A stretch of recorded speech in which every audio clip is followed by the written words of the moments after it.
ada kecelakaan. Dokter itu. Ada di berkas. Ada di berkas, diam. Ini bagaimana nih? Anda dulu. Aneh. Jangan Saya yang saya. tahu berkas. Ada Anda di kan berkas. perempuan aja ya. Kamu bukan saya perempuan, kok kalau maki-maki Anda. Duduk situ. Ada Anda di yang berkas. mendatangi saya di sini. Ada di berkas, Mas. Hei, Ada di berkas. Saya dokter tahu itu berkas. hanya mendatangi Ada di berkas. Ada di Dokter itu berkas. bukan orang pelakunya. Dia bukan saksi fakta. Enggak. Ngerti Mas, nggak? ini- Bukan Punya keyakinan mereka akan pulang tahun ini. Di situ dinyatakan perut ditusuk di perut Ya. tapi di foto ini perutnya bersih. Saya ngebayangin mereka semua sujud syukur. Saya ngebayangin semua orang tuanya nangis histeris. Itu yang saya selalu ngebayangin itu. Bila walaupun saya sempat mengkritisi kerja Komnas HAM dan memuji betul kerja LPSK saat itu karena LPSK bergerak dengan cara luar biasa. Alhamdulillah walaupun tidak ditanggapi di 2016 setelah sekarang menjadi viral. Terima kasih seluruh netizen Indonesia, terima kasih seluruh masyarakat Indonesia, terima kasih institusi-institusi yang telah membantu juga menyuarakan ini, memahami apa yang terjadi. Kemudian terima kasih kepada seluruh youtuber. Hari ini saya mendapatkan informasi Komnas HAM sudah memberikan rekomendasi dan mudah-mudahan ini semakin memperkuat Mahkamah Agung yang akan memberikan mengabulkan permohonan PK ke-7 terpidana. Mudah-mudahan bisa pulang. Sebetulnya pada saat terjadi penangkapan tanggal 31 Agustus 2016, 7 dari tersangka yang ditangkap orang tuanya datang ke tempat saya, Pak. Waktu itu saya bergabung dengan pengacara Dr. C. Samsudin. Bismillahirrahmanirrahim. Halo guys, assalamualaikum warahmatullahi wabarakatuh. Jumpa lagi bersama kami. Apa kabar semuanya? Semoga saya selalu panjang umur dan diberikan sekian banyak sampai 7 turunan. Amin ya rabbal alamin. Dan terima kasih banyak bagi yang telah mengklik video ini. Semoga kalian semua masuk surga ya. Guys, alhamdulillahirabbil alamin. Perjuangan Bu Titin gak sia-sia. Ibu Titin membocorkan tentang kebebasan 7 terpidana. Waduh, masya Allah. Guys, kabar baik buat 8 terpidana dan juga rakyat Cirebon. Di video kali ini akhirnya Bu Titin mendapat info tentang kebebasan terpidana, tinggal nunggu hari. Wow, gokil, kapan ya? Ini jadi deg-degan ya. Alhamdulillahnya, semoga aja berita ini benar dan semoga ke-8 terpidana ini juga segera dibebaskan. Sementara itu Pak Susno Doji sangat marah walaupun telah pensiun dari Polri. Beliau sangat tidak terima jika institusi Polri dikotori oleh oknum-oknum bejat yang tidak manusiawi. Wow, gokil ya. Berarti jiwa Polri-nya Pak Susno ini benar-benar melekat ya. Gitu. Oke guys, jadi penasaran nih seperti apa nih ungkapan Bu Titin ya. Nah, siapa ketuanya? Mari kita saksikan. Let's go. Keren. Sebabnya manakala Polri telah menyatakan bahwa terbukti di penyidikan, tinggal menunggu terbukti di pengadilan bahwa betul terjadi penyiksaan, bahwa betul terjadi rekayasa, bahwa betul terjadi kesaksian palsu, maka PK tamat ceritanya. Bila walaupun saya sempat mengkritisi kerja Komnas HAM dan memuji betul kerja LPSK saat itu karena LPSK bergerak dengan cara luar biasa.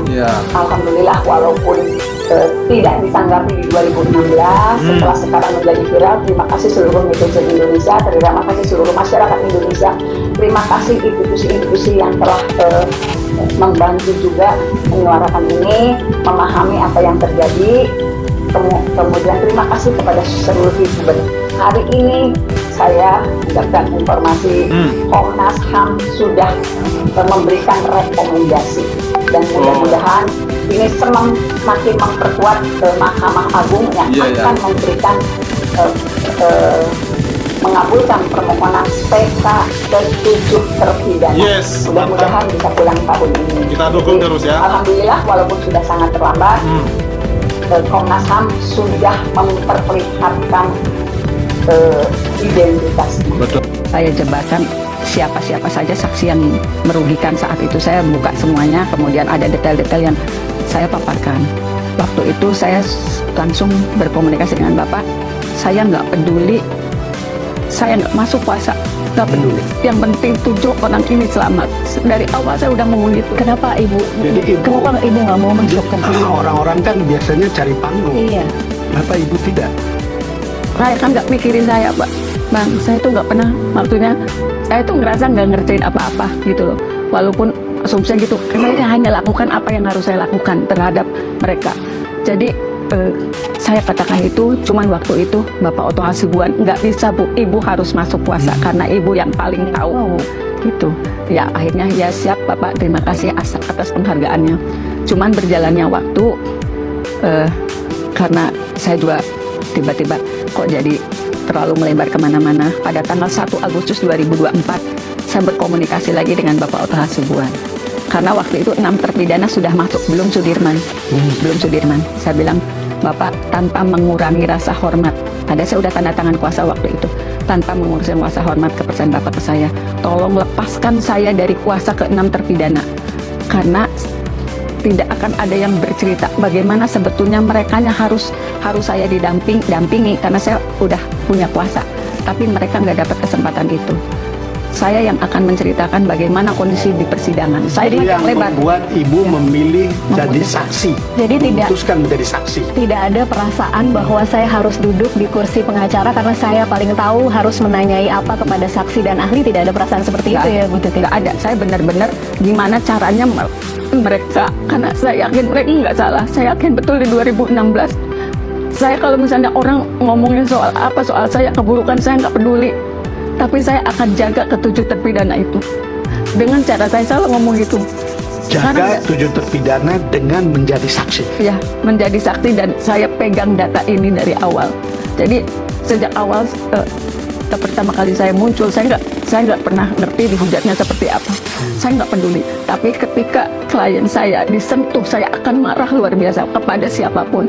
Itulah saya sih nggak peduli sih dari awal gitu. Dan Bang. isi kesaksian Bu Titin adalah mengungkap bahwa ini rekayasa. Ya. Kira-kira begitu. Ya. Dan itu memperkuat apa yang sudah kita dengar di pengadilan. Iya.